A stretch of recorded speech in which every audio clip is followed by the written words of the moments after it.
বগুড়ার হাতে তৈরি লাচ্ছা সেমাইয়ের ইতিহাস শত বছরের। এটি শুরু হয় অযোধ্যার নবাব ওয়াজেদ আলী শাহের হাত ধরে। 1857 সালে ইংরেজরা নবাব ওয়াজেদ আলী শাহকে সিপাহী বিপ্লবের সাথে সম্পৃক্ত মনে করে তাকে তার রাজ্য থেকে বিতাড়িত করেন। তিনি চলে যান কলকাতায়। কলকাতায় বেকারি শিল্পে তখন বেশ প্রসিদ্ধ। তিনি বেকারি শিল্পে অনুরাগী হয়ে ওঠেন। ভার্মিচিলি প্রজাতির লাচ্ছা সেমাই তৈরির দিকে তার আগ্রহ বেশি দেখা যায়। তিনি কলকাতা বেকারির বেশ কিছু কারিগরদের সাথে নিয়ে বগুড়ায় আসেন। বগুড়ায় শুরু করেন নবাবী রুচির নতুন লাচ্ছা সেমাই।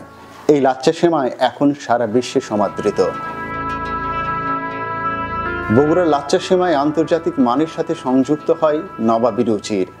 এটি বগুড়ার লাচ্ছা সেমাইকে সারা বিশ্বে সমাদৃত করেছে। বগুড়া লাচ্ছা সেমাই তৈরির কারিগরি দক্ষতা প্রজন্মের পর প্রজন্ম চলে আসছে। তাই বগুড়ার কারিগরদের মতো উৎকৃষ্ট মানের লাচ্ছা সেমাই তৈরি করা অন্য কোনো এলাকার কারিগরদের পক্ষে সম্ভব হয় না।